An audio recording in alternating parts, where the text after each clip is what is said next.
Chapter 13. Nuclear Power, Tomorrow's Greatest Energy Opportunity. There is not the slightest indication that nuclear energy will ever be obtainable. It would mean that the atom would have to be shattered at will. Albert Einstein, 1932, in Cerf and Navaski, 1984.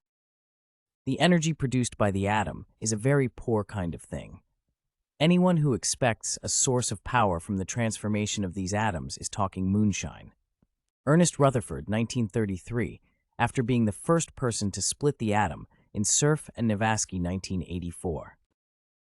Nuclear power is fundamental to a discussion of energy because it establishes the long-run ceiling to energy costs. No matter how much any other source of energy costs us, we can turn to nuclear power at any time to supply virtually all our energy needs for a very long time. Therefore, to put all other energy issues into a proper long-run perspective, we must discuss the height of that cost ceiling and the practicality of nuclear power, including its dangers. By now, there is sufficient experience, several decades operation in several countries, to prove that nuclear plants can generate electricity at costs that are of the same order as, or lower than, the present costs with fossil fuels. Whether nuclear power is considerably cheaper, say 80% of the cost of fossil fuels, or about the same cost, or somewhat more expensive, say 120% of the cost of power from fossil fuels, matters greatly to producer-sellers of electricity. But to the consumer, it does not much matter. What does matter is that the calculations do not matter. It will not affect our future lives greatly whether electricity is, say, 20% more or less expensive than now. Of course, an electricity bill 20% higher than now would not be pleasant, but it would not lower the standard of living noticeably. Nor would an electricity bill 20% lower than now make appreciably richer the inhabitants of developed countries.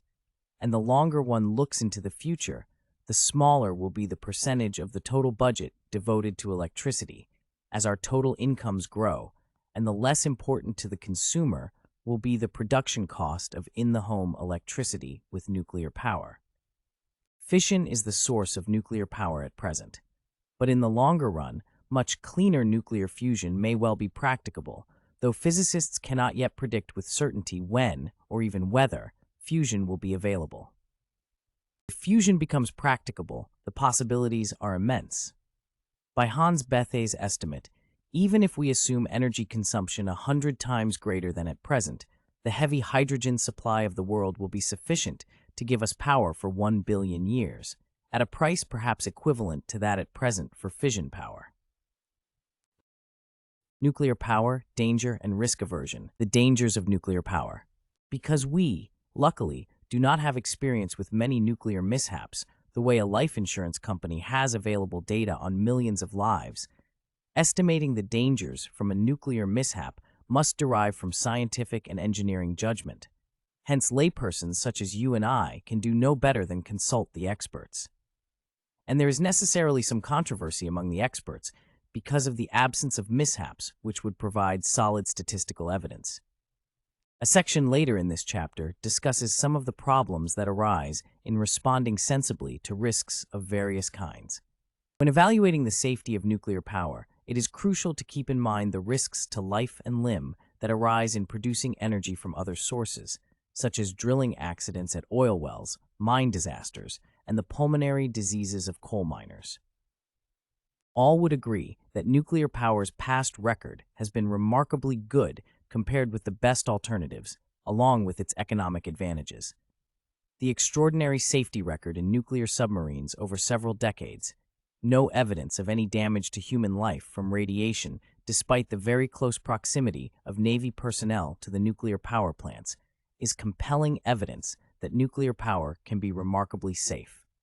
Furthermore, the safety of nuclear plants has been improving rapidly, as Figure 13.1 shows, progress which would not be possible if opponents of nuclear power were able to prevent reactors from operating. Nevertheless, evaluating the risks of nuclear disaster is subject to argument.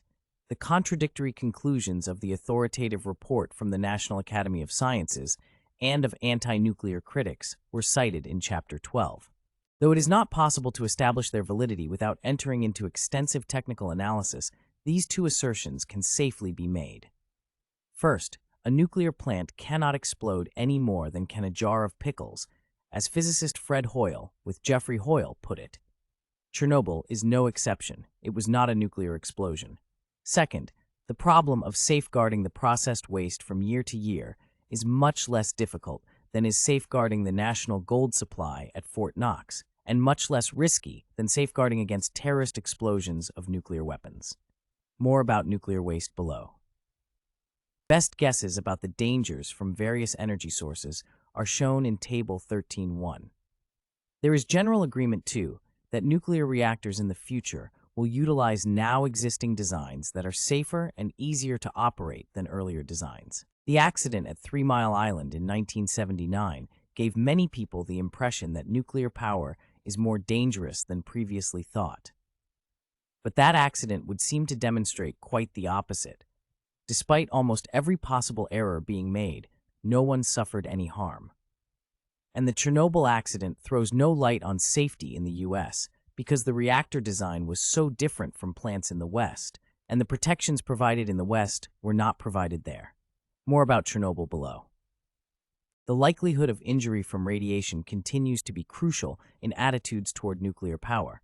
Of course, people can be killed and maimed by nuclear bombs, and children in the womb can be harmed. But the greatest fear, especially in peacetime, is long-run damage, somatically and genetically, from radiation. When the atomic bombs fell, the tragedy was only beginning, scientists thought. But amazingly, the delayed damage from even the Japanese bomb blasts is either very little in quantity or non-existent. In a study of 100,000 people's cancer rate until the late 1980s, about 100 more have developed leukemia than would be otherwise expected, and about 300 more than expected have developed solid cancers. A total of 400, to be compared to a total of 20,000 who would have died of cancer anyway.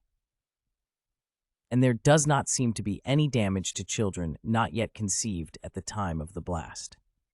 New research at the time of writing suggests that a given dose of radiation is less dangerous than currently believed, because the Japanese survivors at Hiroshima received considerably more radiation than generally believed. Of course, an atomic bomb explosion has nothing in common with a nuclear plant accident, except that both involve the release of radiation. And of course, I am not suggesting that the atomic bomb is not so bad after all.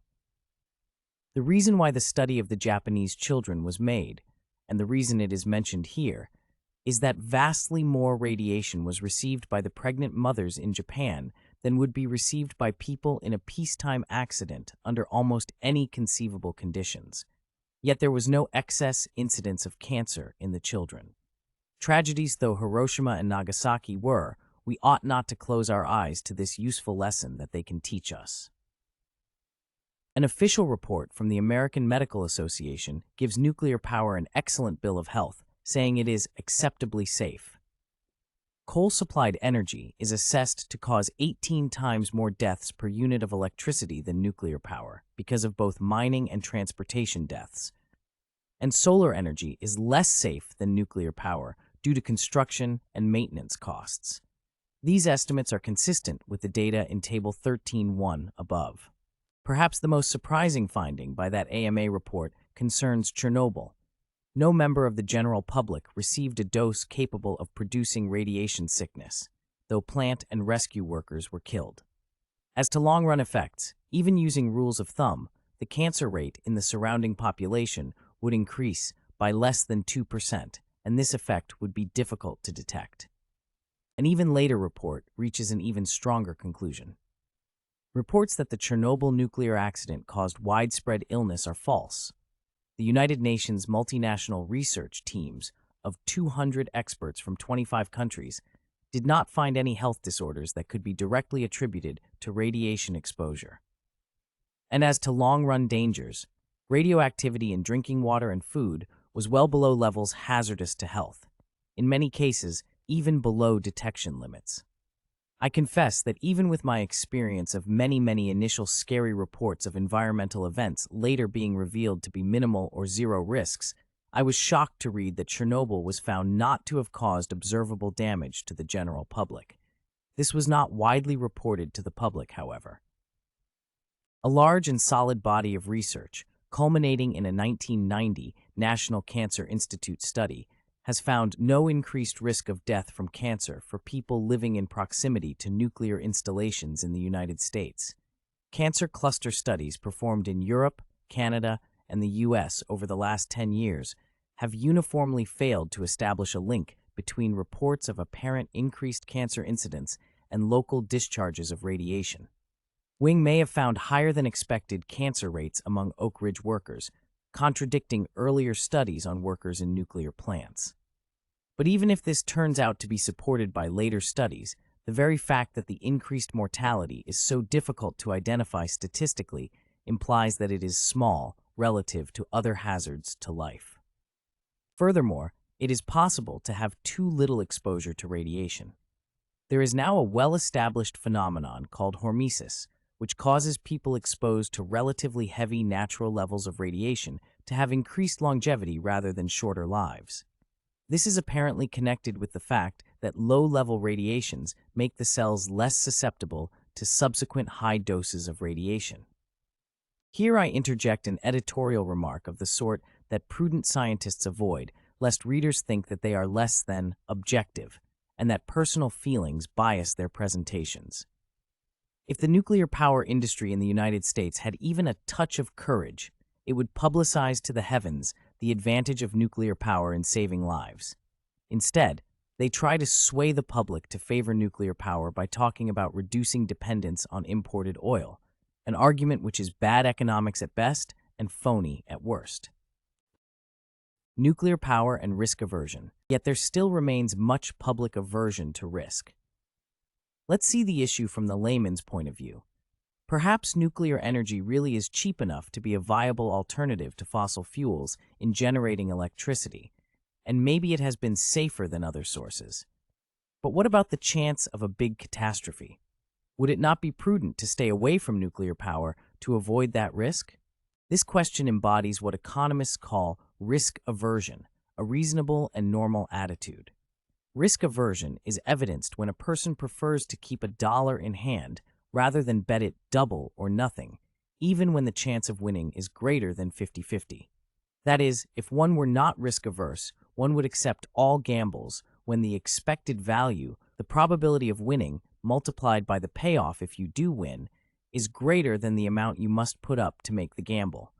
But a risk-averse person would prefer, for example, a 1 in 100 chance of winning $10 to a 1 in a million chance of winning 100,000, even though the expected value is the same. A risk-averse society might well prefer to take many 1 in 100 chances of 10 persons dying, rather than take a single 1 in a million chance of 100,000 or even 10,000 people dying.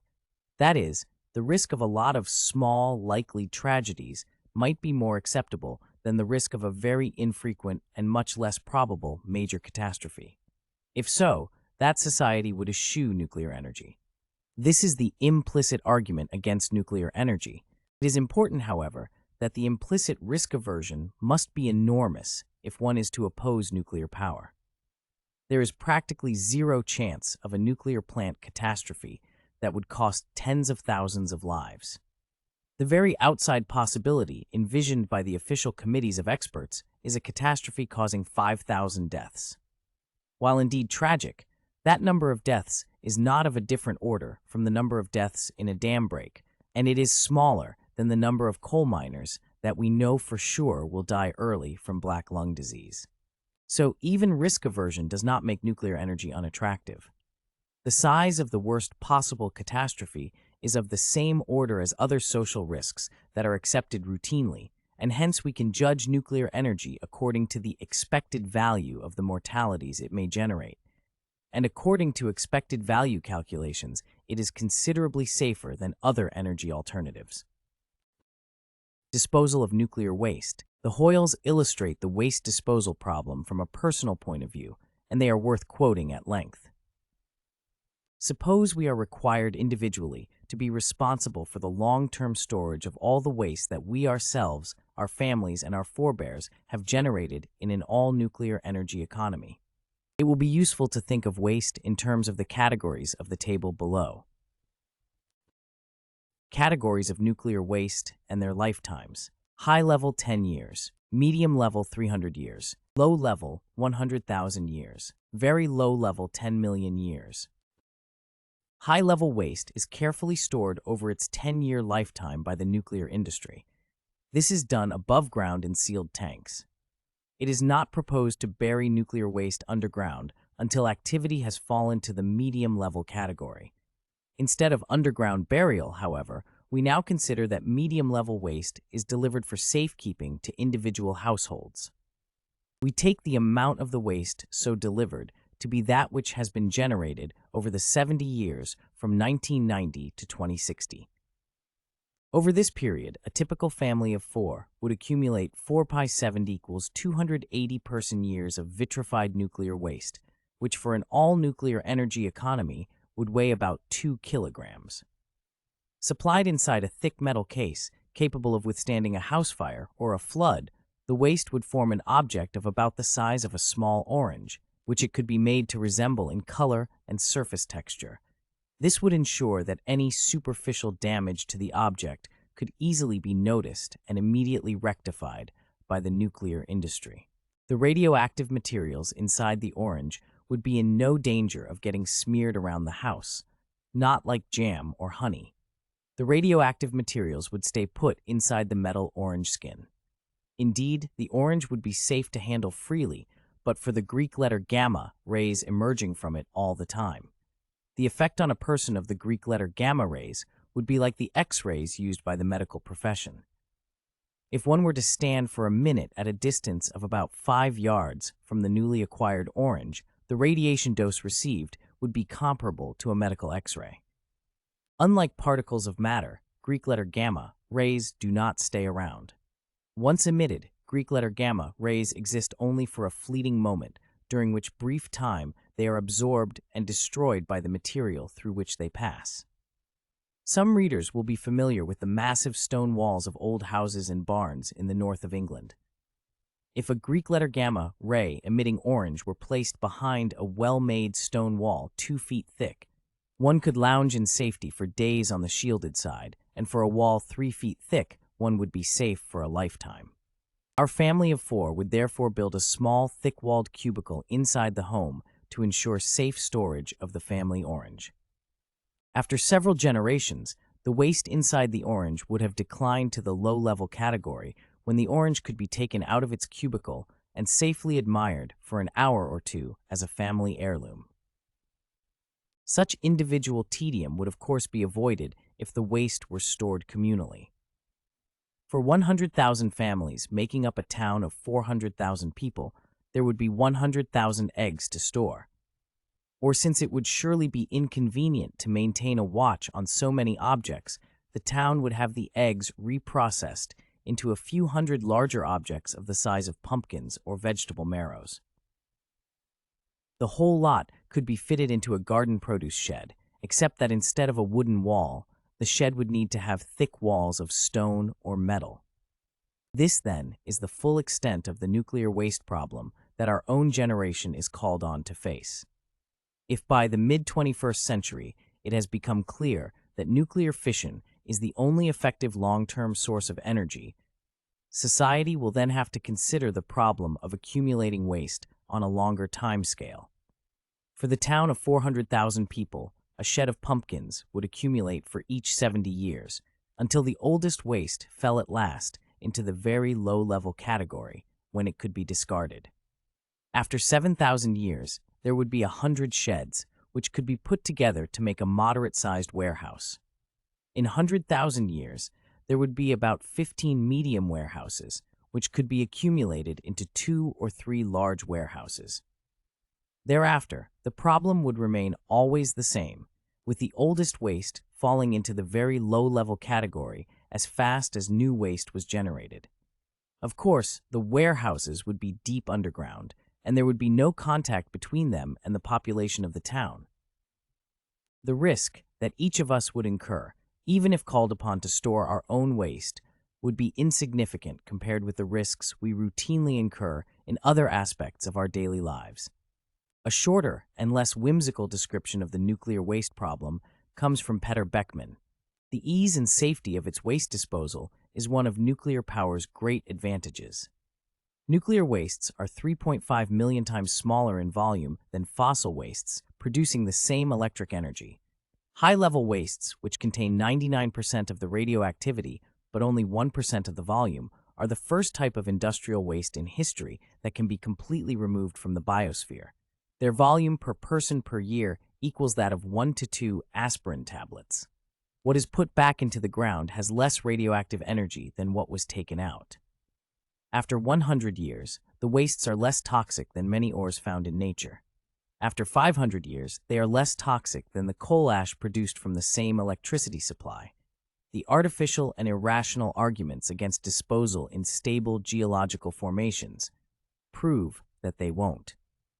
Help to perpetuate the present way of disposing of fossil-powered electricity wastes, some of them in people's lungs. There is complete agreement among scientists about every one of the statements in Beckman's brief summary above and those in the Hoyle's analysis. Still another practical disposal method was suggested by the Nobel-winning physicist Luis Alvarez and tested by British engineers. Place the waste in projectile-shaped rust-resistant tubes and release them from the surface of the ocean where the water is deep. The projectiles will embed themselves 100 feet deep in the bottom and will dependably remain there safely for a long time. 1987, p. 65. Most important in thinking about waste disposal. We do not need to think of a very long period, such as the next 10,000 years, when we consider storing nuclear waste. We only need to worry about a few decades or centuries. Scientists and engineers will be producing a stream of ideas about how to handle the waste even better, and indeed will probably soon find ways to put the waste to such use that it becomes a commodity of high value. As I am writing this chapter, a biologist has found a way to use Jimson weed to reduce the volume of plutonium waste by a factor of 10,000 by stimulating the weed to separate the plutonium from the rest of the sludge in which it is embedded. This makes the waste, or storage problem, immeasurably easier. The best ways to increase future safety are to increase wealth and increase population now, both of which lead to a greater rate of scientific discoveries. Energy from nuclear fission is at least as cheap as other forms of energy and is available in inexhaustible quantities at constant or declining prices.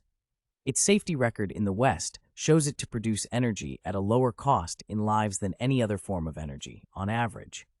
The opposition to it is mainly ideological and political, as indicated by the headnote to this chapter by Paul Ehrlich and by this statement by the noted activist Amory Lovins. If nuclear power were clean, safe, economic, assured of ample fuel, and social benign per se, it would still be unattractive because of the political implications of the kind of energy economy it would lock us into. The aim of such writers as Lovins is not increasing the availability of energy and consumer benefits, but decreasing the use of energy for supposed environmental gains and beliefs about the morality of simple living. This may be seen in the headline, "Improved fuel efficiency negated by glut of cars, trucks,